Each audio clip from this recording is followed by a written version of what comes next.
Basta hanggat kaya ko, sisikapin ko na makapagtapos ka ng pag-aaral, anak. Gusto ko masigurado na magiging maayos ka sa buhay. Alam mo naman, itong cancer ko sa matres malala na.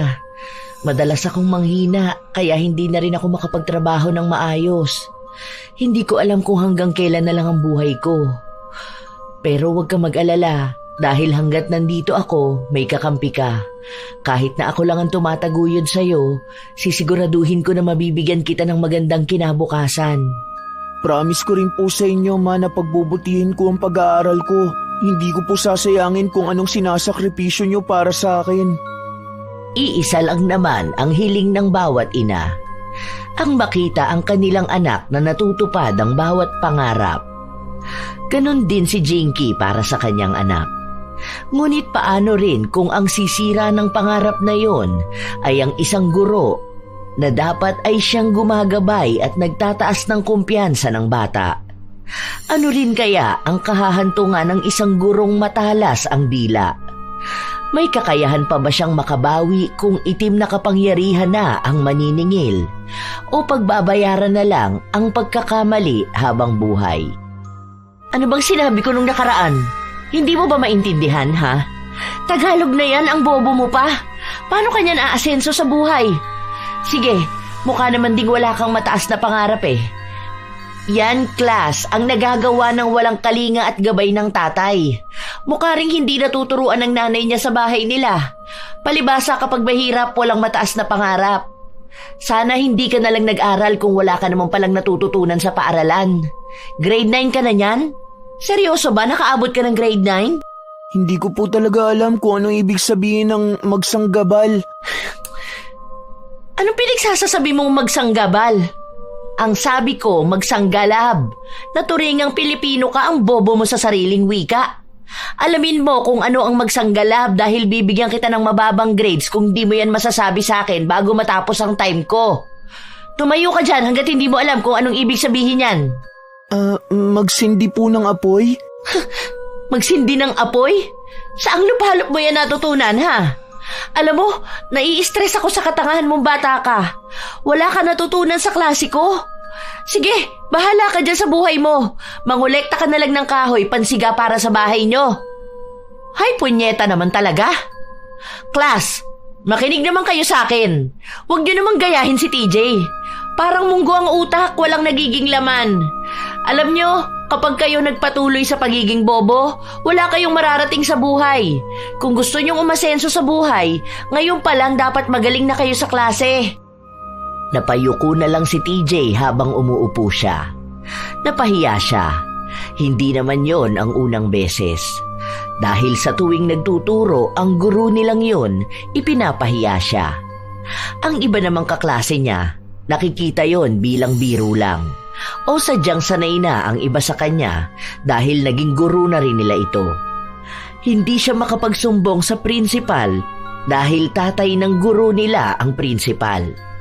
Malamang ay mas kakampihan nito ang anak kumpara sa kanya na nagsusumbong. Nang makauwi na si TJ sa bahay nila, naabutan niya ang ina na naghahanda ng mga ukay-ukay na binebenta nito online. Dahil may sakit sa matres si Jinky, hindi na siya makapagtrabaho ng maayos. Bilang siya na lang ang tumataguyod sa anak, gagawin niya ang lahat para mabigyan ito ng magandang kinabukasan. Kaya hindi rin makapagsabi si TJ ng dinaramdam niya. Ayaw niyang maging dagdag stress sa kanyang ina. Marami na kasi itong iniisip para sa kanilang dalawa dahil bibihira lang kung magbigay ang kanyang ama. May sarili na kasi itong pamilyang binubuhay. Kumain ka na muna, anak. May ginawa ako dyang Graham bar. Gusto mo yon, di ba? Naalala ko kasi bumili ka nun eh. Ang sabi sa akin, pwede raw yung ibenta eh. Lalo na daming bata dito sa atin. Dagdag na lang din sa pinagkakakitaan ko. Sige po, Ma. Bihis lang po ako saglit. Okay ka lang ba? Bakit parang nakasimangot ka dyan? Ang dami mo bang ginawa sa school? Opo eh. Walang gana ang bata na pumasok sa loob ng kwarto. Nagbihis siya pero sadyang tamad na tamad siya. Sobrang bigat ng nararamdaman niya dahil araw-araw niyang iniisip ang sinasabi sa kanya ng guro. Paulit-ulit na bumubulong sa kanyang utak ang mga biro na tunay na nakakasakit sa kanya. Bata pa siya masyado para matanggap ang ganong klaseng puna. Sa mga araw na lumipas, walang nangyayaring pagbabago sa buhay ni TJ. Sa tuwing nakikita siya ng guro, sa labas man ng klase nito o sa mismong klase, nagmimistulang naging paborito siya nitong kutsain. Dumating na naman ang klase ni Madam Abalos. Klase na kalbaryo para kay TJ. Ginagamit ang nang, as in N-A-N-G, kapag tinutukoy ay ang noon o mga salitang inuulit. At kung gagamitin din ito sa unahan ng pangungusap, katulad na lang ng nang tumakbo si Nena. Ibig sabihin, nang na may A dahil nasa unahan siya ng pangungusap. Isang halimbawa kapag inuulit ang salita, tumakbo ng tumakbo. Kita nyo? Nang na may A kasi inuulit ang salita. Hindi siya gagamitan ng NG lang. Ikaw TJ, tumayo ka. Yes po, teacher. Ano ang ginagamit sa salita na ito? Nang na may A o nang na NG? Umulan ng malakas. NG po, teacher. Sigurado ka ba dyan sa sagot mo? Opo. Yun! Ang galing! Ang talino mo sana kung hindi ka bobo. Umupo ka na dyan. Hindi mo iniintindi ang sinasabi sa'yo. Nang na may A dahil nga nagsasabi ito ng paraan at sumasagot sa paano. Paano umulan? Malakas, di ba? Umulan ng malakas. Nang na may A. Sige, isa pang sample. Magbigay ka, TJ. Teacher, ako po ulit? Ano bang sabi ko? Tinawag kita, di ba? Bingi ka rin pala? May depekto na tenga mo? O baka nagpapalit ka na ng pangalan dahil tinipid masyado kaya ginamitan ng 2 letra lang? Magbigay ka ng sample. Ayoko nang inuulit, ha? Sa bahay ng lola ko? Yon! Ang galing mo talaga, TJ, dahil isa na namang katangahan. Nakaka-proud ka dahil sobrang consistent ng pagiging tanga mo. Nang yan na NG. Ang hirap talaga magturo sa bobo. Hindi gumagana ang utak. Ikaw, April. Yon, tama ka. Kumain ng mabilis. Dahil paano kumain? Mabilis, di ba? Kaya nang na may A. Ayan, TJ, tingnan mo ang mga kaklase mo. Nakatama kahit isang tanong. Baka next week mo pa ito magigets, ano? Okay lang yan. Loading pa yung utak mo. Hindi natin agad maaagapan kapag mahina ang kokote. Napahiya na naman sa klase si TJ. Pinipilit naman niya ang sarili na maging matalino o makasabay man lang sa mga kaklase niya. Kung tutuusin, hindi naman mahina ang utak ni TJ. Nakakasagot naman siya sa iba nilang klase. Mataas din ang nakukuha niya. Sadyang nawawala siya sa ulirat kapag si Miss Abalos na ang kanyang kausap. Dahil hindi pa siya nagsasalita, nalait na siya. Dahil din doon, nawalan siya ng kumpiyansa sa kanyang sarili. Isang araw, nasa loob ng silid-aralan ang ilan sa mga kaklase ni TJ. Wala pang klase noon dahil ilang minuto pa bago magsimula. Nagbabasa ng libro si TJ hanggang sa kinausap niya ang katabi niya. Ang ganda nito. Alam mo, pangarap ko maging writer eh. Alam mo yun, magsusulat ako ng libro tapos marami makakabasa. Bibigyan kita ng libro pag nangyari yun. Alam mo yun, yung nakaupo ako tapos ang daming book sa gilid ko. Tapos pirma-pirma ako. Tapos may mga magpapapicture sa akin, ganun. O kaya magsusulat ako ng tungkol sa mga balita. Hindi nila napansin na nakatayo sa tapat ng pinto si Miss Abalos. Nalaman lang nila noong natawa ito. Anong pangarap mo maging writer? Talaga ba? Paano ka magiging writer kung bobo ka? Kung hindi mo nga magets yung tinuturo ko. Huwag mong taasan yung pangarap mo, ha? Hanggang pagiging kargador ka lang o kaya maging mangingisda. Natatawa naman ako dyan sa pangarap mo. Napili mo pa talaga yung hindi pwede sa bobo na gaya mo. Kung ako sa'yo, para hindi ka ma-disappoint sa sarili mo, babaan mo yung expectations mo, bata. Hindi ka magiging katulad ng iniisip mo dahil ngayon pa lang wala ka ng kakayahan. Ibig sabihin, kung mahina ka sa pag-aaral, mahina ka ring umabot ng pangarap. Huwag mo nang lukuhin ang sarili mo.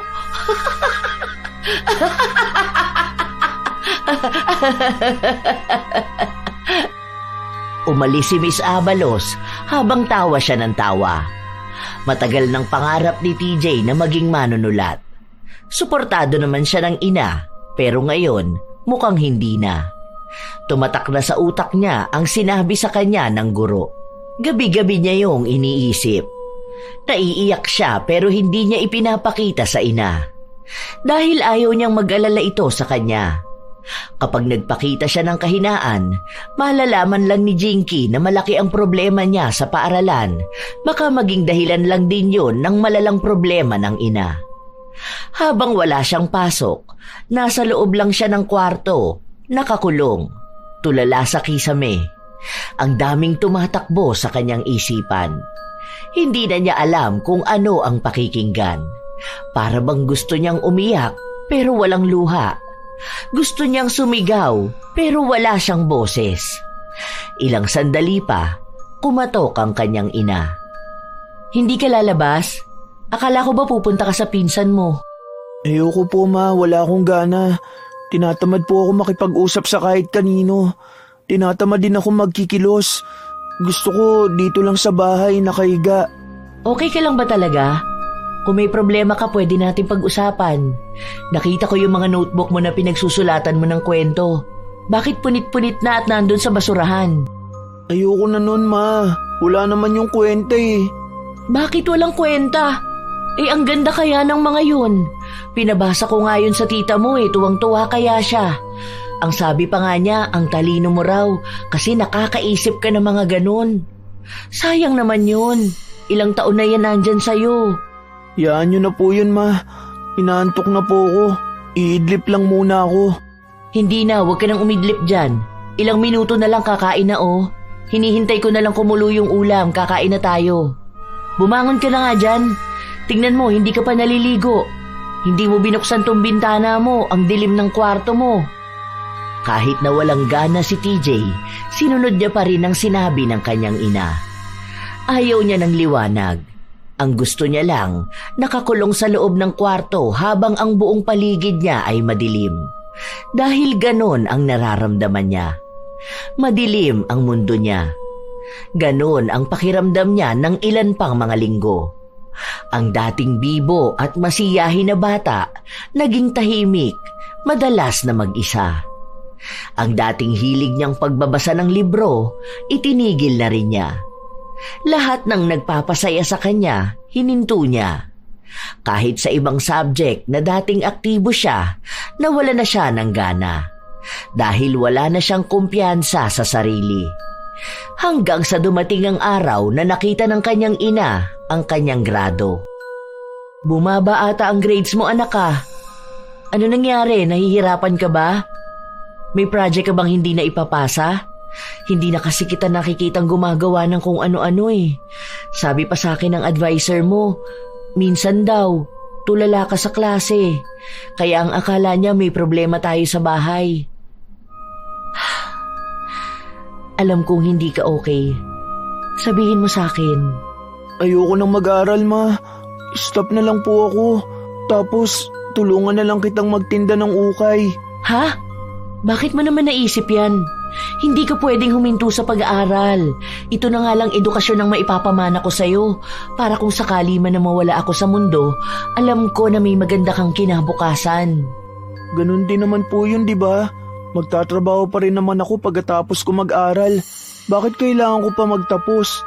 Ayoko na po mag-aral Ano bang problema sa school nyo? May nambubuli ba sa'yo ron? Gusto na lang po kitang tulungan, ma. Para hindi ka na mahirapang buhayin ako. Sige na, ma. Maglalako na lang po ako ng paninda. Hindi pwede. Ayoko na ganito lang ang trabaho mo. Mahirap ang buhay. Hindi ako mapapanatag kapag alam kong mas lalo kang maghihirap. Kung may problema ka sa school, Sabihan mo ko. Ako kakausap doon. Pero huwag kang titigil sa pag-aaral, ha? Di ba may usapan na tayong dalawa na gusto kong umakyat ng stage? Tapos promise mo pa sa akin, gagawin mo yon. Ngayon ba sinasabi mo na hindi ka natutupad ng promise mo para maging masaya ako? Para makapagsuot ako ng magandang dress sa stage? Pigil ang emosyon ni TJ. Gusto niyang sabihin sa ina ang nangyayari pero pinipigilan siya ng takot. Mahirap lang sila kaya baka ipahiya lang ang kanyang ina. Baka mas lalo itong mag-isip ng kung ano-ano, maging dahilan pa para lalong lumala ang sakit niya. Baka mapaaga pa ang pagkawala nito. Dahil gusto ng ina na magpatuloy siya ng pag-aaral, pumasok pa rin sa paaralan si TJ. Kahit halos wala na siyang gana sa buhay. Ang pakiramdam niya, para siyang nakalutang sa dagat at inaalon lang sa kung saan. Walang pangarap. Kung hindi lang dahil sa ina, hindi siya papasok. Nag-aalala na rin si Jinky, lalo pat naging malulungkutin ang anak. Pumunta siya ng paaralan at kinausap ang prinsipal. Baka lang naman po pwedeng mamonitor yung anak ko.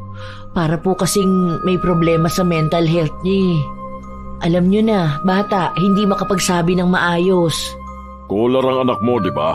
Hindi ka nagbabayad ng tuition? Bakit naman iniisip mong magiging espesyal ang tingin namin sa anak mo? Hindi ko naman po sinabi na maging special ang anak ko.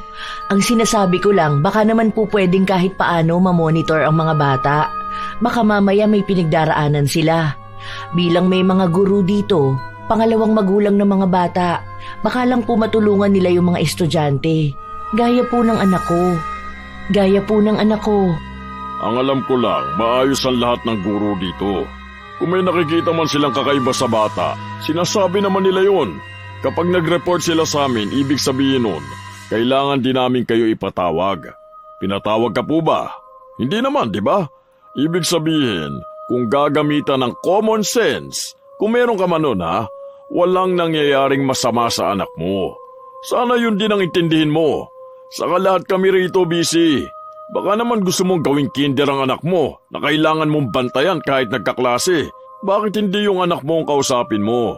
Dahil baka kayo naman na may mali. Baka sa bahay nyo. Baka hindi nyo napalaki ng maayos ang bata. Tapos ngayon parang pinapalabas nyo, school ang may kasalanan. Madam, ang pagdidisiplina sa anak ginagawa sa bahay, ha? Disiplinado po ang anak ko. Iba naman po ang concern ko eh. Para naman pong hindi nyo pinakikinggan ko anong sinasabi ko. Hindi naman din mahirap intindihin yun.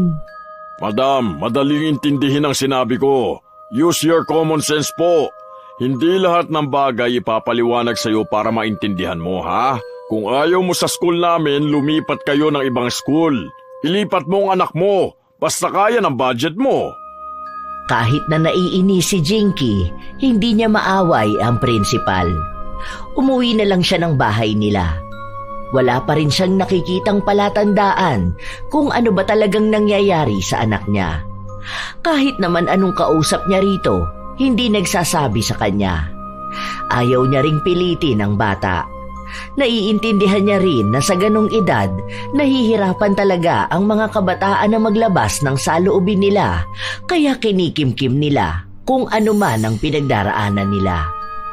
Kinabukasan, matapos ang pakikipag-usap ni Jinky sa prinsipal, nakarating din kay Miss Abalos ang nangyari. Kaya halata na naman kung sino ang pinag-iinitan. Ano to, TJ? Bakit ganito lang ang score mo sa exam? Nag-review ka ba? Ang dali-dali na nga lang nito, hindi mo pa talaga nasagot? Nag-review po ako. Hindi ko lang talaga maalala yung iba. Ang hina talaga ng memorya mo, ano? Halatang walang ambisyon sa buhay eh. Ikaw yung pinakamababa sa klase. Lagi ka na lang nahuhuli. Tapos yung nanay mo kumakademand sa amin, daig pa yung top student ka? Ano pong ginawa ni Mama? Hindi ko po alam na nagpunta siya. Nagpunta rito sa school. Nagrereklamo sa principal na bakit parang hindi ka natututukan. Ikaw na nga ang lagi kong tinatawag sa klase. Wala ka lang talagang alam. Akala ata ng mama mo baby ka eh. Uy, ang baby ng mama niya. Nagtawanan ang buong klase dahil akala nila biro lang yon. Pero ang simpleng biro na yon ang dahilan kung bakit nawawala ng gana si TJ mag-aral. Iniisip niya lang ang kanyang ina. Ang iba kasing mga kaklase ni TJ, sumasabay sa pagbibiro ng kanilang guro. Kapag may sinasabi ito, kahit na masakit, hihiritan nila ng biro. Tanging si TJ lang talaga ang hindi natutuwa sa mga ganoong klase ng biro. Isa rin sa iniisip niyang dahilan kaya ilag ang iba sa kanya o ayaw sa kanya ni Miss Abalos ay dahil hindi sila mayaman. Ang iba kasing nanay ng mga kaklase niya nagbibigay rito ng regalo. Katulad nung isang araw, may nagbigay ng gintong hikaw sa guro nila kaya tuwang-tuwa si Miss Abalos. Tanging ina lang ni TJ ang walang inilalabas na kahit na magkano para gumastos ng ibibigay sa guro. Nang makauwi na si TJ, kinausap niya ang ina at sinabi ang tungkol sa pakikipag-usap nito sa prinsipal. Bakit sinabi pa sa'yo ng prinsipal? Akala ko ba hindi ipapaalam sa bata? Diyan pa lang ramdam ko nang may nangyayaring kakaiba sa school mo. Kung hindi lang maganda dyan at libre dahil sa scholarship mo, inilipat na kita. Ang layo naman kasi ng public school dito sa atin. Ayoko naman magbiyahe ka ng malayo. Mas lalo akong hindi mapapakali nun. Basta ma, huwag ka na lang makipag-usap dun sa kanila ha. Hayaan mo na lang po ako. Na-stress kasi ako. Iba yung inaasta mo nito mga nakaraang araw. Parang ang dami mong iniisip na problema. Nag-aalala ako, lalo na ang sabi mo pa sa akin, ayaw mo na mag-aral. Kung may problema sa school mo, dapat maayos na yun kaagad. Sige po, mag-aaral na ako. Basta huwag ka na pupunta sa school ha. Mas lalong nagkaroon ng pagdududa si Jinky. Kung walang problema ang anak sa paaralan nila, hindi ito magiging ganon. Ilang araw pa ang lumipas, nang hihina si Jinky. Kaya hindi niya masyadong maasikaso ang anak. Pasensya ka na talaga anak. Hindi ako makakasama sa family day. Ang sakit ng puson ko ngayon. Ang lakas pa ng dugo ko. Pero si Tita Kikay mo naman sasamahan ka. Sinabihan ko na siya eh. Bukas yun, di ba? Okay na po ma, wag na. Kasi hindi naman po tuloy yung event eh. Hindi ko po alam kung kailan ulit yun. Magpagaling ka na lang po muna. Hindi na tuloy? Sure ka ba? Kasi kung tuloy naman yan, pwede naman ang tita mo. Basta raw, sabihan ko lang siya. Opo, hindi lang yata nasabi sa GC. Pero hayaan nyo na po yun.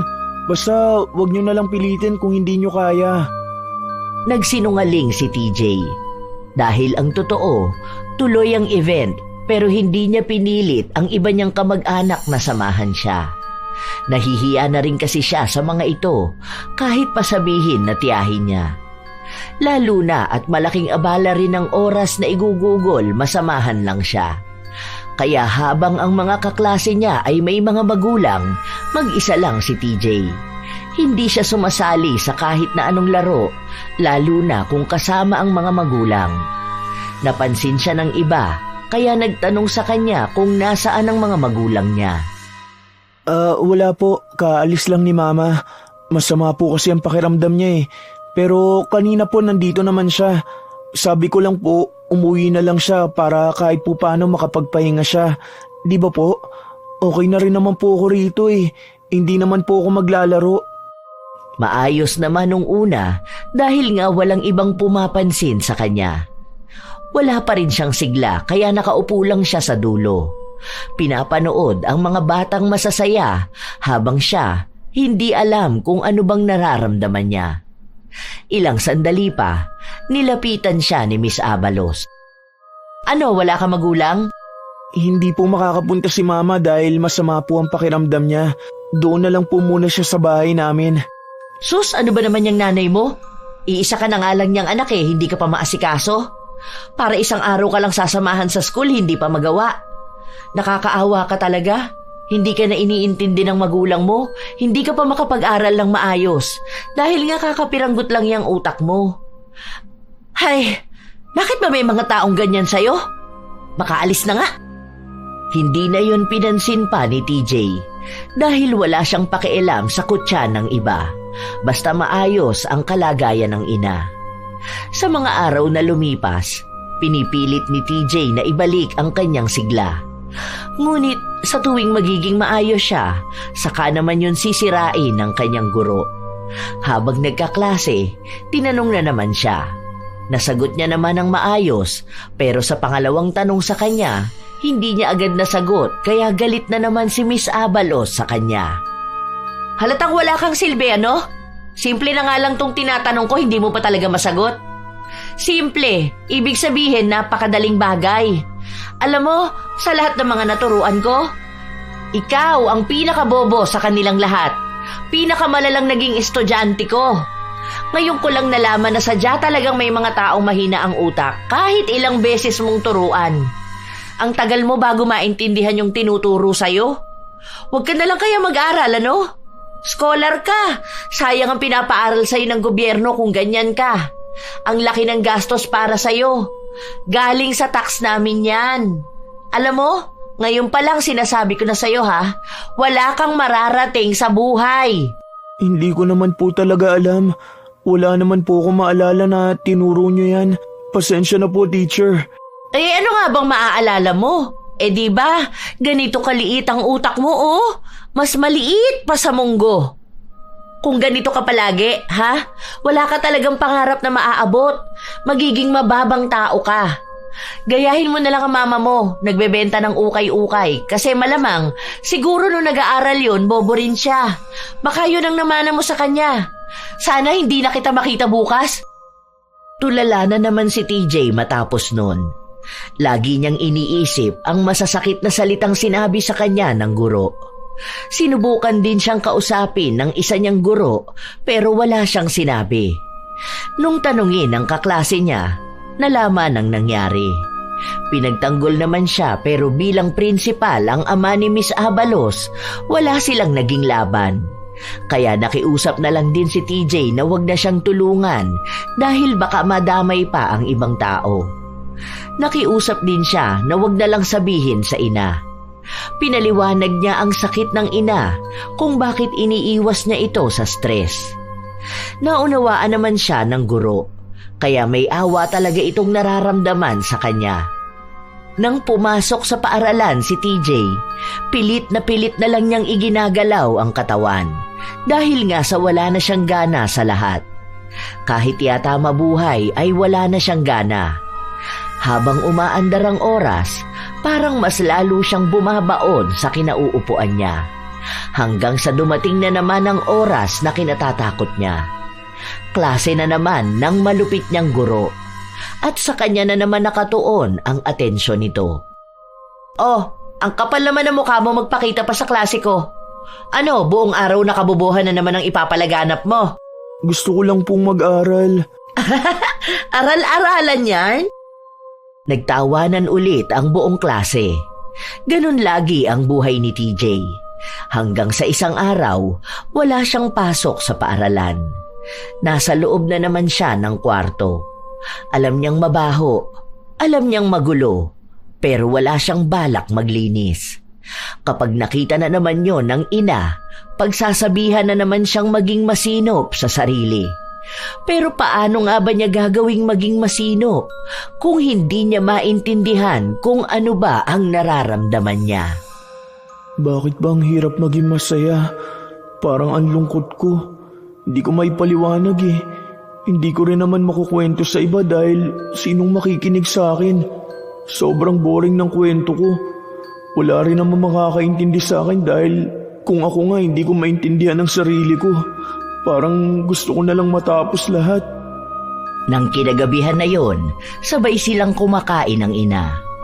Masarap naman ang ulam, pero kahit na anong gawin ni TJ, parang hindi niya yon gusto. Wala na siyang kahit na anong gusto. Ganun na kalala ang nararamdaman niya. Ano ba nak, hindi mo man lang nagalaw yung pagkain mo ah.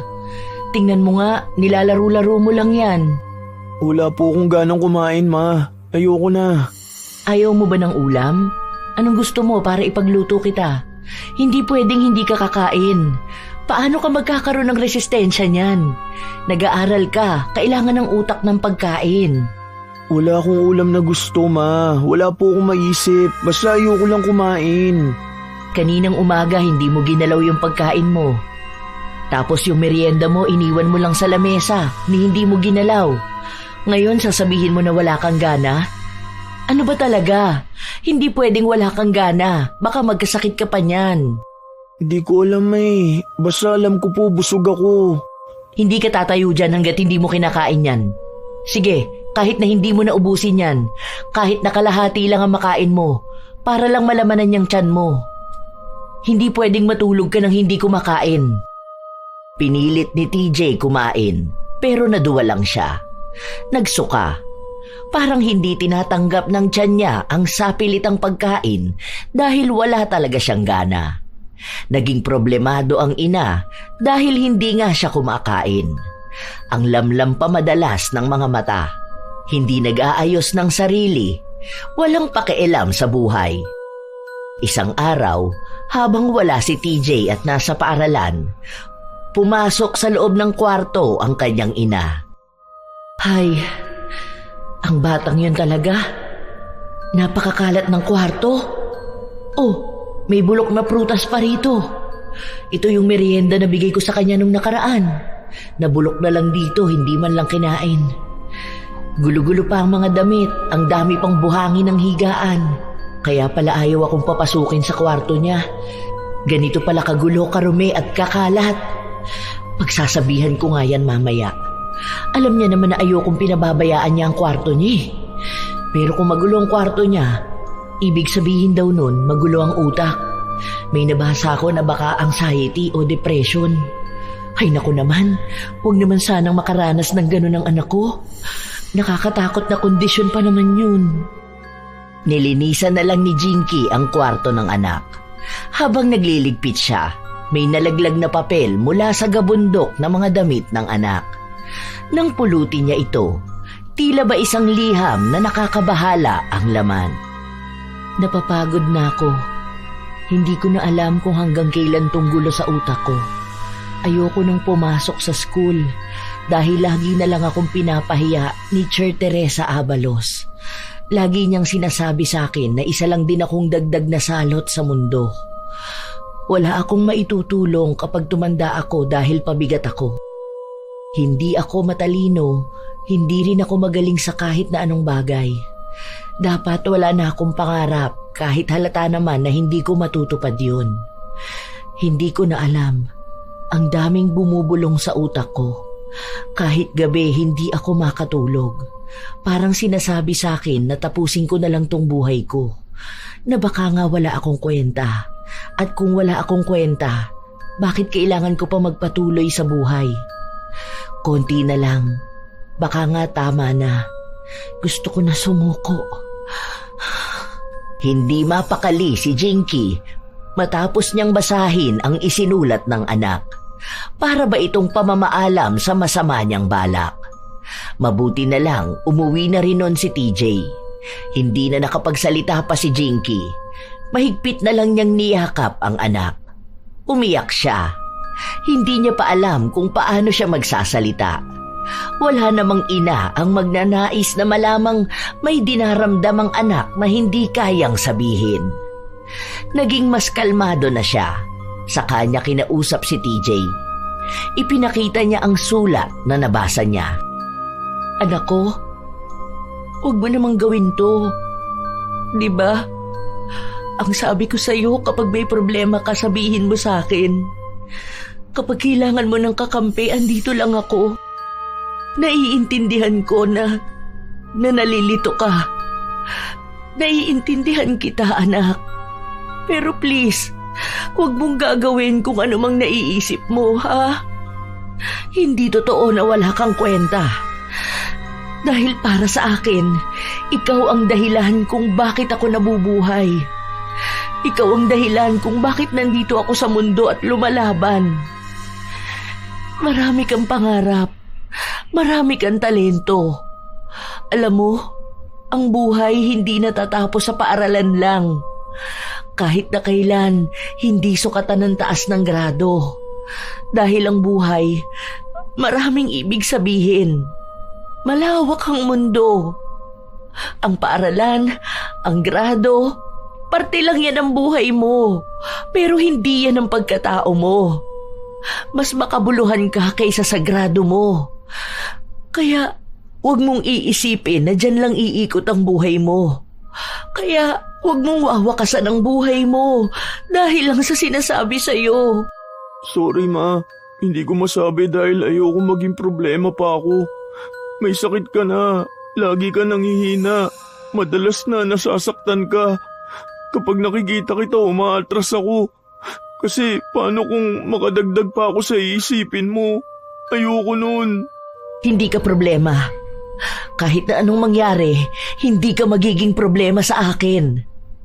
Kung pinagagalitan kita minsan o pinagsasabihan, hindi ibig sabihin nun na problema ka. Kaya sabihin mo sa akin lahat, ha? Paano po ma? Feeling ko wala na akong halaga eh. Lagi kong nararamdaman na ang dilim ng mundo. Parang wala akong makitang pangarap. Kapag nagiging maayos na ako, lagi sinasabi sa akin ni Teacher Abalos na wala akong kwentang tao. Hindi yan totoo. Kaya huwag mong pakikinggan. Kahit yung mga bulong sa utak mo, hindi yan totoo. Ang totoo, itong pagmamahal ko sa'yo. Ang suporta ko sa'yo. Ipaglalaban kita. Hindi ako papayag na ganito lang ang mangyayari sa'yo.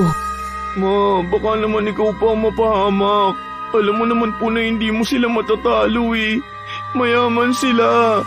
Wala akong pakialam sa yaman nila. Ilalaban ko to. Hindi pwedeng sa'yo o sa ibang bata to mangyari.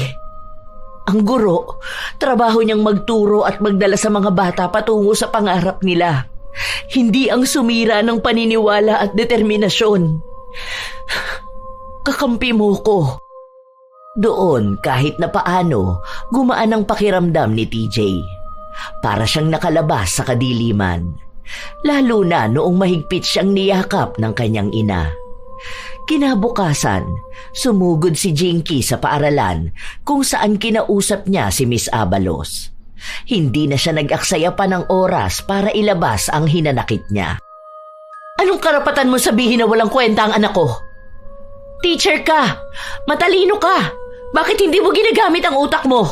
Hoy, excuse me. Anong pinagsasasabi mo dyan? Huwag mo akong kakausapin ng ganyan dahil hindi kita ka-level. Hindi talaga, dahil isa kang mababang uri ng tao. Alam mo, ang taong nagsasabi ng walang kwenta sa isang bata, siya ang totoong walang kwenta. Dapat alam mo kung anong epekto ng mga salita mo sa bata. Nag-aral ka, di ba? Hindi mo yun alam? Baka pasang-awa ka lang nun. Walang naiwan sa kukote mo. Hindi ko kasalanan kung walang utak ang anak mo. Dapat ikaw ang dumidisiplina sa kanya. Ikaw ang nanay niya, di ba? Kaso mukha namang napabayaan mo rin siya eh. Palibasa, wala kang asawa. Wala ka rin namang asawa. Wala kang anak. Hindi ka kasi pwede maging magulang. Bukod sa wala kang kwentang tao, wala ka ring respetong maituturo sa anak mo. Feeling matalino ka eh. Kung magkakasalubong tayo sa labas ng school, magmumukha kang luka-luka. Hay, hindi ko sasayangin ang oras ko makipagtalo sa mababang uri ng tao. Ipaglaban mo kung ano yung gusto mo ipaglaban. Bahala ka sa buhay mo. Huwag mo akong guguluhin ha, dahil ako ginagawa ko lang kung anong trabaho ko. Ang turuan at itama ang mga bata kapag nagkakamali sila. Isang beses lang nagbabanta si Jinky dahil ang susunod na gagawin niya, tiyak may mapaparusahan. Lumapit siya sa principal. Sinabi niya ang tungkol sa ginawa ni Miss Abalos. Umaasa siya na baka sa pagkakataon na yon ay may makinig sa kanya at bilang namamahala ng mga guro, may gagawin ang ama ni Miss Abalos. Ngunit sa bawat kwento niya, humihikab pa si Carlito. Tunay na nakakabastos dahil wala siyang maramdaman na simpatya para sa problemang kinakaharap ng kanyang anak. Ay nako madam, parte talaga ng buhay ng mga bata yan. Huwag natin gawing sensitive ang mga anak natin ha. Noong ang kabataan ko, mas malala ang mga teacher namin eh. Wala namang ganito na sumugod na nanay. Kaya tignan mo, ang tatag ng mga matatanda. Huwag mong igaya ang buhay mo noon sa buhay ng mga bata ngayon. Kaya mataas ang suicidal rate sa mga kabataan dahil sa ganyang mindset. Hindi ba kayo nagseseminar tungkol sa mga nangyayari ngayon? Sa bagong henerasyon? Talagang ganyan ka mag-isip? Ginawa kasing sensitive ang mga bata. Saka yung anak ko pala biro yun. Kung hindi marunong tumanggap ng biro ang anak mo, malamang masasaktan siya. Dadamdamin niya yun. Hindi naman pwedeng seryoso lagi ang mga guro, di ba? Boring naman yun. Minsan, kailangan natin ng konting saya. Ganon din sa pagtuturo sa mga bata. Imbis na yung anak ko ang pagsabihan, yung anak mo na lang. Dahil turuan mong hindi maging sensitive. Kung nabuhay pa yan ng panahon ko, baka hindi niya kayanin. Masyadong naging baby ang mga bata Ang sensitive. So wala kang gagawin. Yan lang ang sasabihin mo sa akin matapos ko magreklamo. Bilang prinsipal, ganyan lang talaga. Ano gusto mong gawin ko? Alam nga naman tanggalan ko ng trabaho ang anak ko. Parte naman ng pagtuturo niya yung ginagawa niya. Ikaw rin kasi, para naman tumalino ang anak mo, turuan mo rin. Ah, okay. Alam ko na ngayon kung saan nagmana ang anak mo. Tama nga sila.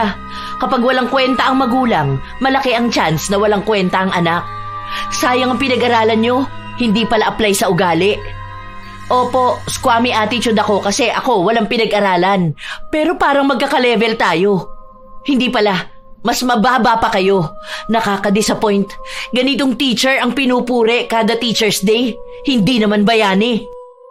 Walang pakialam si Jinky kung nagalit niya ang principal. Dahil ngayon na alam na niya ang ginawa sa anak niya, wala siyang aaksayahin na oras para gantihan ang mga ito. Hindi na siya papayag na minsan pang iisipin ng anak na wakasan ng buhay dahil lang sa hindi makatarungang salita ng tinaguriang guro. Nang makauwi na si TJ, kinausap ito ng ina. May nakausap na ako. Tutulungan daw nila tayong lumapit kay Sir Raffy Tulfo. Irereklamo natin yung teacher mong walang ya, saka yung tatay niyang konsentidor. Dapat lang managot sila sa mga kasalanan nila. Baka sa susunod ibang bata naman ang ganyanin nila. Ma, wag na. Nahihiya po ako. Harap ako dun, mamaya maipakita pa sa TV. Makikita yun ng mga tao kahit na matagal na. Ayoko nun. Mabubuli lang lalo ako. Pag-uusapan nila ako. Ang malala pa po, baka pagtawanan nila ako. Huwag na yun, ma. Mas lalo lang po ako natatakot sa kahihiyan Mas mapapadali tayong makahingi ng tulong kapag ganun ang ginawa natin. Kasi kung aasa lang tayo sa pagsasampa ng kaso, baka walang mangyari. Dahil maraming gagastusin kapag ganun Hindi tulad kapag humingi tayo ng tulong, mas mabilis silang makakakilos. Wala rin tayong ilalabas na pera. Huwag na po, ma. Sige na po, huwag na.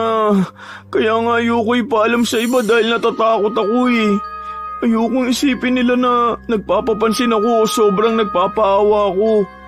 Baka kahit tanungin ako, wala akong masagot. Nahihiya talaga ako kapag ganun, na parang pagkakaguluhan din ako. Mas gusto ko na lang manahimik tapos lumipat ng school.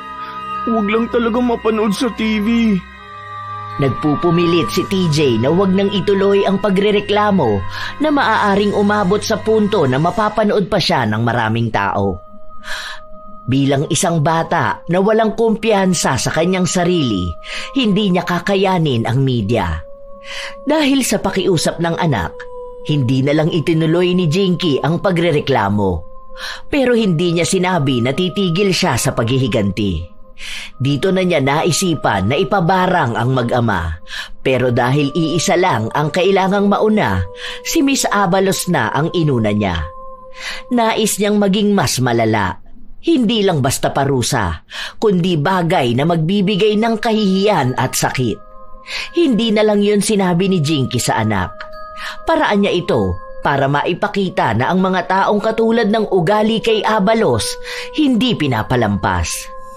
2 araw na hindi pumasok si Miss Abalos at nung pumasok siya, para bang may sakit siya.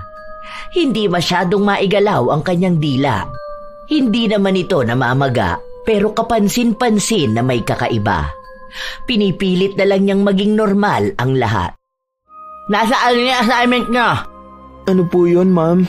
Hindi ba ako naiintindihan? Anga ka? Ang sakit ko rin ng dila ko. Bihit kahit ko, di lang ako intindihin. Naging katatawanan siya ng buong klase dahil panay sila tanong kung ano bang sinasabi ni Miss Abalos. Dahil nga hindi nila maintindihan. Akala nila 1 linggo lang na ganun, pero buwan ang inabot bago kahit na paano ay nanunumbalik ang maayos niyang pananalita. Pero hindi pa rin nawawala ang butas-butas sa kanyang dila. Mas lumalala ito at mas lumalalim. Hanggang sa pinatayo si TJ para sagutin ang isang katanungan. Nang biglang may tumalsik sa damit ng bata. Maliit na uod. Hindi niya alam kung saan galing hanggang sa nakita niyang sa dila ng guro. Kitang-kita nila kung paanong nagbutas-butas ang dila ng kanilang guro. At kada maliliit na butas, may lumalabas na mga uod. Sa tuwing nagsasalita siya, tumatalsik ang mga ito. Sa takot ng mga bata, nagsigawan sila at nagtakbuhan. Dahil doon, nakakuha ng maraming reklamo si Miss Abalos. Nakarating din kay Jinky ang nangyari dahil sa kwento ng kanyang anak. Takot na takot kami lahat, ma. Kasi alam mo yung nakikita sa Facebook, yung butas-butas na paa. Pero sa kanya yung dila niya. Tapos as in sobrang liit ng mga uod. Ay, naiisip ko na naman nandidiri ako. Buti naman, baka inuod na kamo ang dila niya dahil sa kasamaan ng ugali niya. Deserve niya yun. Lahat talaga ng mga taong masasama ang ugali, masama yung nagiging balik sa kanila. Ano po kaya yun? Parang sakit na niya, ganun po? O baka may allergy siya? Kasi talagang kita mo yung butas sa bibig niya. Parang yung butas-butas na parang ganun sa honeycomb. Gagaling pa kaya yun, ma? Sana hindi nakakahawa, no? Magkakaroon pala ng meeting bukas. Ipapatawag daw po lahat ng parents. Baka pag-usapan po yung tungkol dun. Ang dami kasi mga magulang na nagrereklamo. Natatakot mga kaklase ko, ayaw nang pumasok sa klase. Natutuwa si Jinky sa nalaman niya. Alam niyang nagsisimula pa lang ang kalbaryo ni Miss Abalos. Sa kasamaan ng ugali nito, malamang mas malala pa ang daranasin niya. Kinabukasan, maagang nagpunta sa paaralan si Jinky. 1 oras pa bago ang pagtitipon nila. Habang naglalakad siya, nasa lubong niya si Miss Abalos. Bakit naman naka-face mask ka? Baka hindi makahinga yung mga uod sa loob ng dila mo. Wala akong panahon makapag-usap sa'yo. Sayang naman. Ako pa naman gusto ko. Naririnig ko yung mga chismis tungkol sa'yo ah. Ang lala nga raw niyan. Patingin nga ako. Mukhang masaya ka pa sa pinagdaraanan ng ibang tao, ano? Sa bagay, ano ba namang alam mo sa mga ganito? Mga taong katulad mo, wala naman yung ibang alam kundi ang maging masaya kapag naghihirap ang ibang tao. Kaya hindi ka gumagaling dyan sa cancer mo eh. Hindi naman sa lahat ng tao. Ano lang, sa mga katulad mong deserve parusahan. Akalain mo yun, dahil mga bulok na salita ang lumalabas sa'yo, ayan, nabulok yung dila mo. Nakakatakot nga raw eh. Balita ko, tatanggalin ka sa klase ah. Ano yun, mawawalan ka na ba ng trabaho? Wawa ka naman. Ano pala yan? Nalulunok mo yung uod? Tumataas ang balahibo ko oh. Palibhasa, wala kang alam sa science. Hindi ito uod. May mga puti-puti lang ang dila ko dahil sa gamot na nilalagay ko. Saka may pambayad ako sa doktor, no? May gumagamot ng sugat ko. At sa oras na gumaling ako, may trabaho at propesyon akong babalikan. Sana all, no? Inggit ka? Kung sana may pinag-aralan ka lang katulad ko. Okay, tingnan nga natin kung hanggang saan aabot ang kayabangan mo. Uod? Teacher Abalos pala. Edukada ka kuno, pero parang hindi ka naman tinuruan ng good manners and right conduct. Siguro ikaw ang kulelat sa value subject nun ano. Sa bagay, wala rin naman nagtuturo na magandang asal sa bahay nyo. Nagmana ka pala sa tatay mong salaula ang ugali. Galit na galit si Miss Abalos, lalo na at hindi na siya nakapagsalita. Umalis na agad si Jinky. Noong araw din na yon, nagsimula ang pagtitipon. Maraming mga magulang na sumang-ayon na alisin na si Miss Abalos. Lalo na kung may kakaiba itong sakit. Dahil may kaya sa buhay at mayayaman ang mga magulang ng mga bata, likas na may kaartehan sila. Iniisip nila na baka mahawa ang kanilang anak at sila pa ang mahirapan. Naroon din naman si Miss Abalos para ipagtanggol ang sarili niya. Mga mami, huwag po kayo matakot ha. Ito po nakuha ko may bigyan certificate sa ospital. Naggagamot na po ako. May operasyon ako sa susunod na linggo. Isinasaad rito na hindi nakakahawa ang sakit ko. Hindi sa pagtalsik ng laway o anuman. Saka po, walang katotohanan na may uod ang dila ko. Walang lumalabas. May isang bata lang talaga ditong sinungaling at gawa-gawa ang kwento. Kung totoo ang sinasabi mo, bakit hindi mo pa ipakita ang dila mo? Kayo ba, papayag kayo na hindi paniwalaan ng mga anak nyo? Siguro naman lahat ng mga bata na yan nakita mismo ng mga mata nila na nakakadiri ang dila ng teacher nila, di ba? Sige, kung totoo man na walang uod na lumalabas sa butas-butas na dila mo, bakit hindi mo tanggalin ang face mask mo? Pakita mo sa amin ngayon, oh! Wala kang malaking ambag sa school, kaya hindi mo ako pwedeng utusan.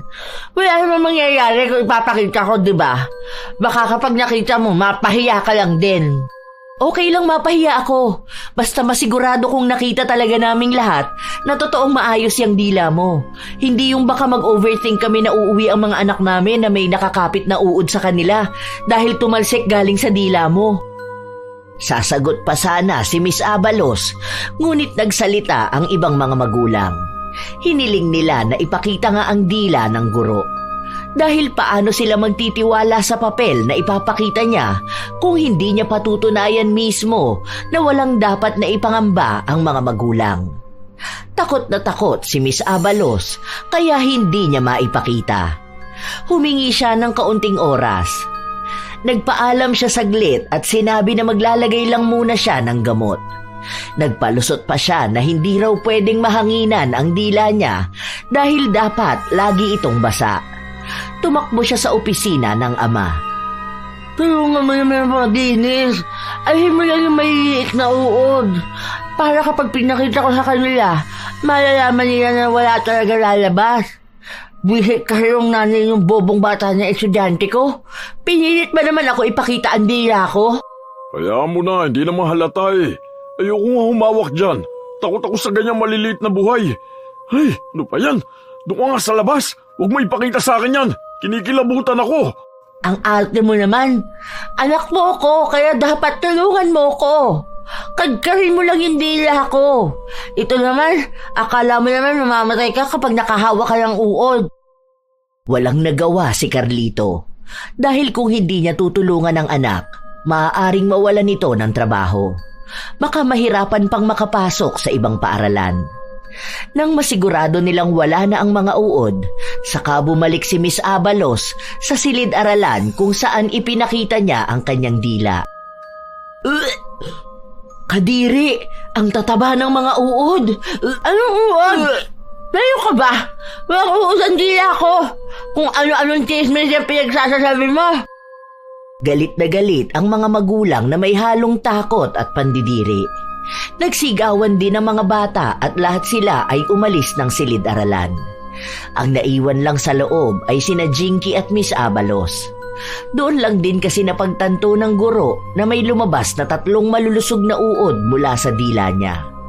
Kasunod nun ay ang paglabas ulit ng maliliit pa mula sa butas-butas ng kanyang dila. Buhit mo talaga? Saan ba nang gagaling ko mga to? Hindi ko maalis. Walang iya. Bakit ba kasi nadami ng tao? Ako pa ang nagkaganito. Buwisit! Buwisit! Ganyan pala talaga ang itsura niya, no? Ang sayo pala tignan kapag nagdurusa ng malalayong taong masama ang ugali. Ano pa bang ginagawa mo dito, ha? Masaya ka na ba na nakita mo? Siguro, grabe ang kademonyohan mo kaya masaya ka sa paghihirap ng ibang tao. Nakangiti ka pa dyan? Di wala ka man lang simpatya sa akin? Kung hindi naman dahil ka sa pagpupumilit mong tanggalin at ipakita ko, hindi naman to mangyayari sa akin. Alam mo kung bakit andito pa rin ako? Kasi gusto ko makita kung paano ka nahihirapan. Gusto ng mga mata kong makita mismo kung paano ka nagdurusa. Kasi yan mismo ang gusto kong mangyari sa'yo. Hindi mo na ako kailangan tanungin dahil tuwang-tuwa ako. Nagsisimula na yung parusa mo. Hindi na naghintay pa si Miss Abalos dahil umalis na rin siya sa harapan ni Jinky. Sa paglipas ng mga araw, nawala na nga ng trabaho si Miss Abalos. Ang balita na lang na nakuha nila, kusa na raw itong umalis dahil maraming estudyante ang lumipat ng paaralan. Sa takot ng nakakataas na maubusan sila ng estudyante at malugi ang paaralan, pinaalis nila si Miss Abalos. Nagpatuloy ang buhay at naging mabait ang sumunod na guro. Doon, naging masigla na ulit si TJ. Nakikita na ang pagiging aktibo niya sa pag-aaral. Hindi na siya katulad noon na takot magkamali. Dahil kahit na magkamali siya, maayos siyang tinuturuan ng kanilang guro. Hindi ipinapahiya, hindi ginagawang katatawanan. Isang araw, walang pasok sa paaralan si TJ. Lumabas silang mag-ina kung saan nakita nila sa labas si Miss Abalos. Nakakaawa siya, no, ma? Kaso ang narinig ko, kasi yung mama ng kaklase ko nakikipag-usap doon sa isa pang babae. Ang pinag-uusapan nila na si Teacher Abalos daw po, siya, parang nagtuturo sa online. Kaso lang, tinatanggal din yata siya kasi yung tinuturuan niya ayaw na mag-aral. Kaya yun, wala na rin yatang gustong kumuha sa kanya kahit tutor lang. Yan din yung nabalitaan ko. Hayaan mo siya. Kasalanan din naman niya kung bakit siya nagkakaganyan. Kung ano yung masama niyang ginawa sa iba, yun din ang babalik sa kanya. Tapos mukha namang mapagmataas pa rin siyang tao. Hindi siya humihingi ng tawad sa iba. Tingnan mo na nga lang yan, nangaaway pa siya ng waiter. Kaya nabubulok ang dila niya dahil yung dila niya mismo ang nagiging dahilan para makasakit siya ng kapwa. Hindi niya alam kung anong pinagsasasabi niyang masasakit sa ibang tao. Paano na lang kung yung waiter may problema pala? Paano kung iniisip niya na parang lahat na lang nang nangyayari sa kanya, puro na lang mali? Tapos dadagdagan pa ng problema ni Miss Abalos. Hindi nga siya pumapatay ng tao, pero yung mga salita niya naman pumapatay ng pag-asa. Wala namang bayad maging mabuting tao, hindi niya pa magawa. Habang nag-uusap ang mag-ina, napukaw nila ang atensyon ni Miss Abalos kung saan nilapitan sila nito. Ayaw na sana nilang pansinin, ngunit mukhang kaya ito lalapit sa kanila ay para kutsain lang sila o magsabi na naman ng kung ano-anong bagay. Sinusundan niyo ba ako? Para ano? Para makibay ka sa buhay ko? Sana ikaw na lang ang magkaganito Dalawa kayo ng anak mo. Ano? Siguro kahit sa bagong teacher nila, puro kamubuhan pa rin ang pinapailan ng anak ko. Bakit ka naman namin susundan? Sino ka ba? Isa pa, masaya na ang anak ko sa bago nilang teacher. Ang bait nga Ang ganda na ng muka, ang ganda pa ng ugali. Tapos yung dila niya, walang uod. Oh, huwag mong tatanggalin yung face mask mo, baka mahulog yung mga uod na nasa dila mo. Ka-order lang namin ng pagkain. Ang dami rin tao rito Pag may nakapag-video sa'yo, panigurado ko niyan viral ka. Alam mo, hirap na hirap ka na nga, hindi ka pa rin nagbabago. Ano ba naman yan? Bulok pa rin ang ugali mo kaya yung uod andyan sa dila mo namumuhay. Para sabihin ko sa'yo, malapit na akong gumaling. Kaunti na lang. At kapag ako gumaling, talagang makikita mo, babalik ako sa dati. Kasi ako, matalino ako. Ibig sabihin, pwede ka maging teacher ulit. Sige, sabi mo yan Basta ang alam ko, walang kwenta ang talino ng isang tao kung palpak naman ang ugali niya. Pero buhay mo naman yan sa kapagdurusa mo naman yan. Labas na kami dyan. Kaya kung anumang mangyayari sa'yo ngayon o sa hinaharap, bunga yan ang mga ginawa mo sa nakaraan. Sabi nga nila, kung masama ang tinanim mo, huwag kang aasa na aani ka ng kabutihan. Ilang linggo pa ang nakalipas. Normal na buhay lang para sa mag-ina. Habang nagsusumikap sa buhay si Jinky, siya namang pagsisikap din ng anak sa pag-aaral. Nakikita naman ni Jinky na talagang masigla ang anak. Masiyahin na ulit ito, hindi katulad noon na parang pagod na pagod ito at hindi man lang ngumingiti. Bilang isang ina, masaya siyang nanunumbalik ang sigla ng anak. hanggang sa malapit nang matapos ang taon ng pag-aaral ni TJ. Ibig sabihin ay tutungtong na siya sa 10 baitang. Isang hapon, umuwi si TJ at sinabi niya sa ina na pinatatawag ito ng prinsipal dahil nais siyang makausap. May sinabi ba sa'yo kung bakit daw? Wala naman po, pero ang sabi niya sa akin, importanteng araw po yun. Gusto niya na nga ngayon pero sabi ko na hindi po pwede ngayong araw kasi ngayon po yung gamutan mo. Kailangan mo magpahinga. Hindi alam ni Jinky kung para saan, pero nagpunta pa rin siya ng paaralan. Nang pumasok siya sa loob ng opisina, nakita niya roon si Miss Abalos. Matagal na itong wala sa paaralan, kaya hindi niya alam kung bakit naroon.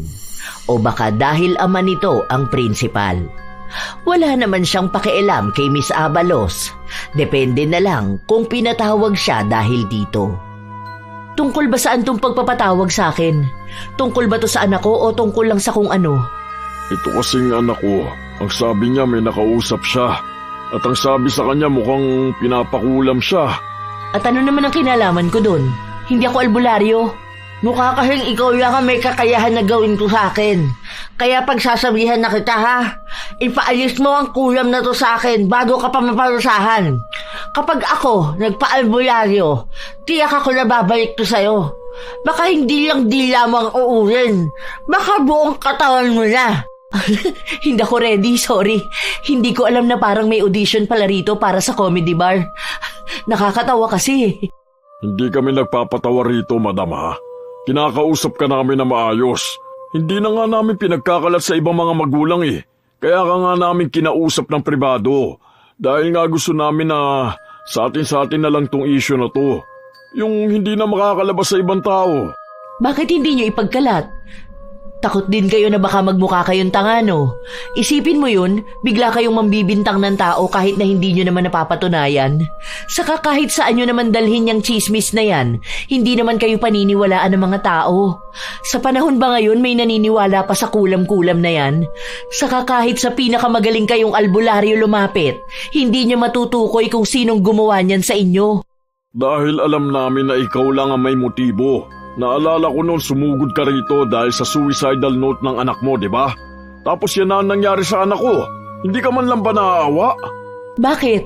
Ang anak mo ba naawa nung panahon na may magpapakamatay na dahil sa kanya?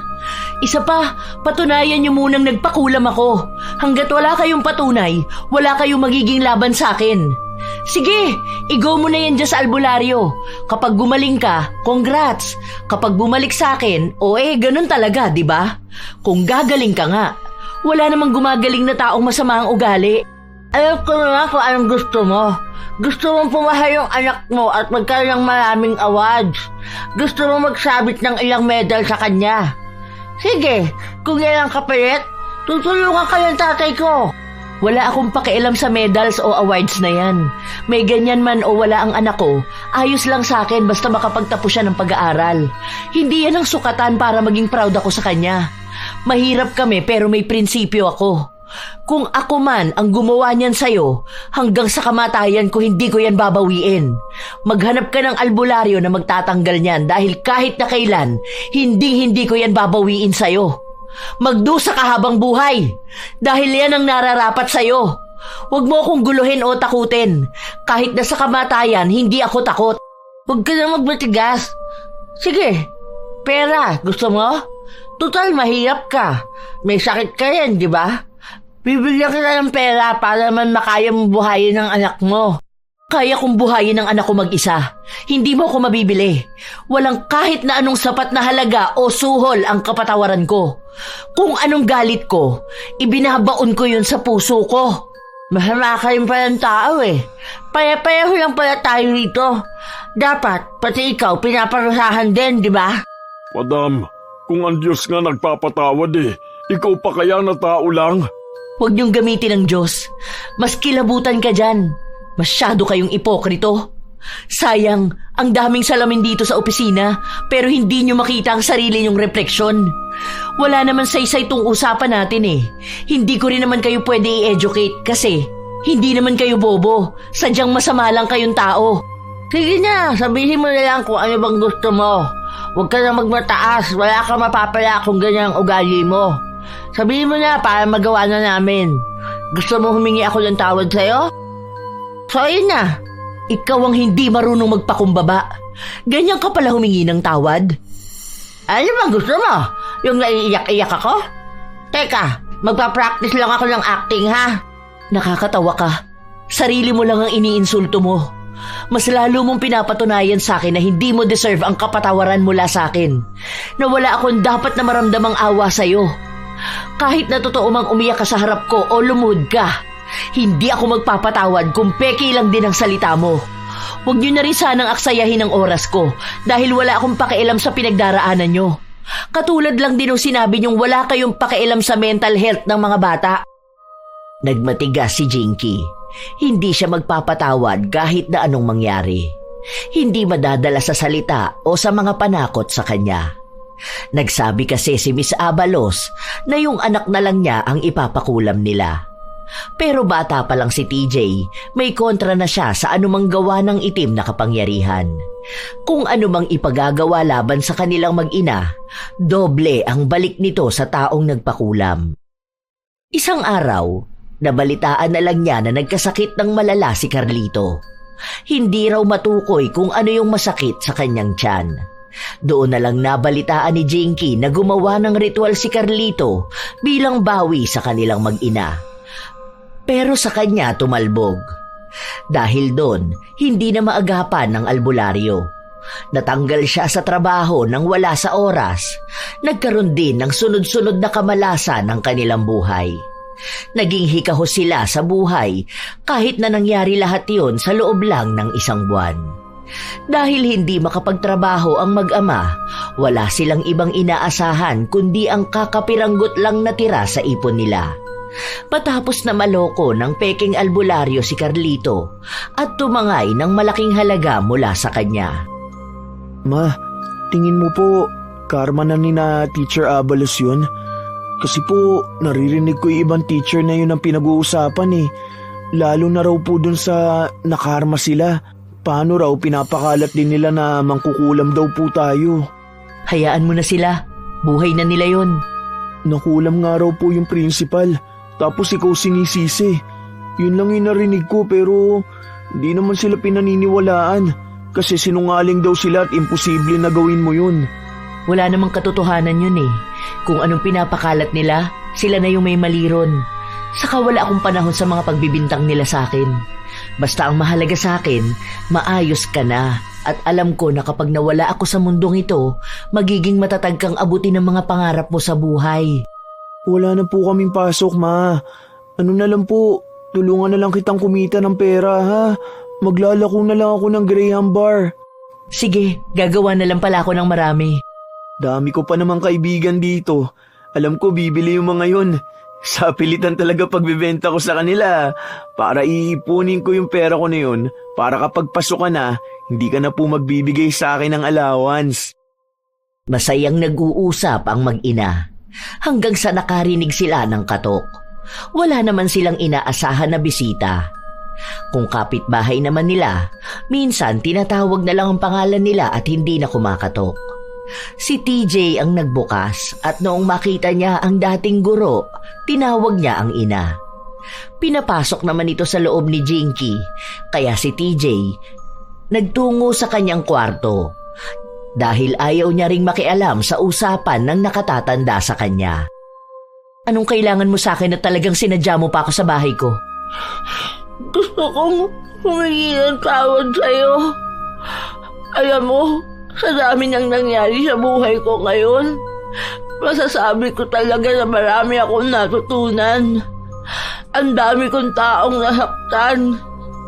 Natama ka nga. Hindi ko ginagamit ang talino ko para makapagturo ng maayos o makatulong sa mga bata. Ako ang sumisira ng pangarap nila. Sana mapatawad mo ako. Patawarin mo rin ako, pero hindi ko kayang magpatawad. Hindi pa ngayon. Hindi ko alam kung kailan. At hindi ko rin alam kung mangyayari pa. Please, parang awa mo na. Patawarin mo na ako. Hindi ko na alam kung anong gagawin ko sa buhay ko. Kung alam mo lang kung ano nang nangyayari sa amin ngayon. Alam ko naman na nagkamali ako. Wala na ba akong karapatan na magkaroon ng bagong buhay? Paano ko maipapakita na nagbago na ako kung ayaw mo kong patawarin? Maawa ka naman sa akin. Yung tatay ko, hirap na sa buhay oh. Wala na akong ibang choice kundi lumuhod sa'yo. Hindi mo na kailangan lumuhod sa akin. Hindi na magbabago ang isip ko. Wala na akong magagawa sa sakit nyo ng tatay mo. Isa pa, kaya naman ganun na nangyari sa tatay mo dahil sinubukan niya kaming ipakulam, di ba? Yung anak ko, ilang taon lang ba yan? Ako, may cancer. Hindi pa ba sapat na nagdurusa na rin kami sa buhay? Gusto niyong gumawa ng masama sa kapwa niyo at nung kayo ang binalikan ng masama, bigla kayo magpapaawa? Magbabago na ako, pangako. Alam ko lang gagawin ko ngayon. Hindi na ako babalik sa kung anong ugali ko noon. Pangako ko yan sa'yo. Please, maawa ka na sa akin. Hindi ako naniniwalang nagbabago ang taong masama. Walang sakit, walang pagdurusa ang magpapabago ng ugali mo. Kaya ka lang ganyan. Kaya ka lang mabait ngayon at nangangako na magbabago ka dahil yun lang ang naiisip mong paraan para maging maayos ka. Pero hindi yun ang totoong nararamdaman at gusto mo. Bakit? Di ba malaking kasalanan din tong ginawa mo sa akin? Oo, at hayaan mo akong pagbayaran ko kung ano man yung nagawa ko. Pero hindi ako magpapatawad. Hindi ko kaya. Kaya wala kang mapapala sa akin. Kahit na umiyak ka pa at ilang beses mong sabihin sa akin na magbabago ka na, hindi ko pa rin kaya. Para to sa anak ko at sa anak ng ibang tao na maaaring mabiktima mo. Para sa kinabukasan ng ibang mga bata. Para sa mga pangarap nilang nasira mo at masisira mo pa lang. Dahil alam ko at naniniwala ako na sa oras na maging maayos ka at alam mong walang ibang taong kakalaban sa'yo, babalik at babalik ka sa pagiging masama. Kaya hindi ako magpapatawad. O kung magpapatawad man ako, wala na para alisin ang parusa na yan sa'yo. Kaya huwag ka nang babalik sa bahay ko. Hindi mo ako madadala sa mga iyak mo, sa mga pangako mo, sa mga salita mo. Kung ano na tong nangyayari sa'yo, yan na mismo ang balik ng pagiging masama mong tao. Kung ano man din ang magiging kabayaran ko dahil matigas ang puso kong magpatawad, nasa akin na lang yun. Ako rin naman ang magbabayad nun. Basta ang alam ko lang, pinagbabayaran nyo ang sa inyo. Naging matigas ang puso ni Jinky. Hindi niya talaga pinatawad ang dating guro ng anak. Alam niya kung nagpapanggap lang ang isang tao kapag humihingi ito ng tawad. At iyon ang nararamdaman niya kay Miss Abalos. Ginagawa niya lang ang paghingi ng tawad dahil akala niya ay madadala niya si Jinky. Matapos ang naging huli nilang usapan, hindi na ulit sila nagkitang dalawa. Ang nabalitaan na lang niya noong namatay si Carlito at ibinenta ang kanilang bahay. Hindi na rin niya alam kung nasaan na nga ba ang dating guro na matalas ang dila. Ang guro na nangmamaliit ng estudyante at pumuputol ng kanilang mga pangarap. Marahil, naging pag-aalagala na lang ito, bitbit pa rin ang parusa sa kanya na hindi maalis-alis kahit na ano pa ang kanyang gawin. Sa paglipas ng panahon, nakapagtapos na ng pag-aaral si TJ. Naging mahina na rin lalo ang katawan ni Jinky dahil nga sa kanyang sakit. Hindi na rin siya umaasa na hahaba pa ang kanyang buhay o gagaling siya. Basta ang alam niya lang, maganda na ang buhay ng kanyang anak. Hindi na ito kailanman nagduda sa kanyang kakayahan. Tunay talaga na sa mga guro nagmumula ang pagtanggap ng bata sa sarili. Kung siya ba ay may kakayahan, may halaga at may pag-asang abutin ang pangarap niya. Ngunit sa kasamaang palad, may mga guro rin na may masamang ugali, matalas na dila at walang habag kung manghusga. Ang salitang bobo, walang mararating o hanggang dyan ka na lang, ay hindi lamang simpleng salita, kundi tila ba mga sandata ito na kayang sumugat ng pag-iisip at pagkatao ng isang bata. At minsan, mas malalim pa ang tama nito kaysa sa anumang pisikal na sugat. Para sa karamihan ng estudyante, ang guro ang unang otoridad na nagbibigay ng kumpiyansa, nagtatama ng direksyon at humuhubog ng pag-iisip. Kaya kapag mismong guro ang nagtatanim ng pagdududa at kahihiyan, ang bata ay natututo ring maniwala na mababa ang kanyang kakayahan. Nagsisimula ang pagkasira ng pangarap hindi dahil sa kakulangan ng talino, kundi dahil sa kakulangan ng taong naniniwala sa kanya. Responsibilidad ng guro ang magturo, hindi manira. Ang tunay na edukador ay nagpapalakas sa mahina, hindi nagdadagdag ng bigat sa bata. Mahalaga na ang guro ay marunong kumilala sa pagkakamali ng estudyante nang hindi ibinababa ang dignidad nito. Kapag ang guro ay gumagamit ng galit sa halip na gabay, insulto sa halip na pangunawa, nagiging hadlang siya sa pag-unlad ng bata. Tandaan na ang guro ay hindi lamang nagtuturo ng akademikong kaalaman. Sila rin ang unang naglililok ng kumpiyansa at pag-asa ng kabataan. Ang salitang binibitiwan nila ay kayang magtulak sa estudyante pataas o kaya ay magpatulak sa kanila pabagsak.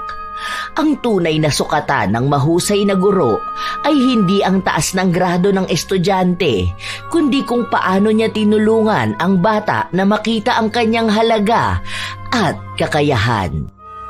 Nakakalungkot naman talaga isipin, mga apo, na maraming mga guro ang hindi isinasaalang-alang ang damdamin ng mga bata. At sila pa talaga mismo ang sumisira ng pangarap nila.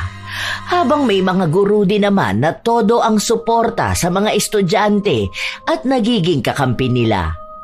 Naway walang mga bata ang magduda sa kanilang abilidad dahil bawat bata ay may kanya-kanyang kakayahan. Hindi man kasing galing ng iba, may natatangi namang galing sa bagay na pinipili nila. Kayo ba, mga apo? Anong mga masasaya at malulungkot na karanasan ninyo sa mga naging guro nyo na hindi nyo malilimutan? Maaari nyo yang ibahagi. Naway may maganda kayong aral na natutunan. Ito ang inyong Lola Telang at maraming salamat sa pakikinig nyo, mga apo.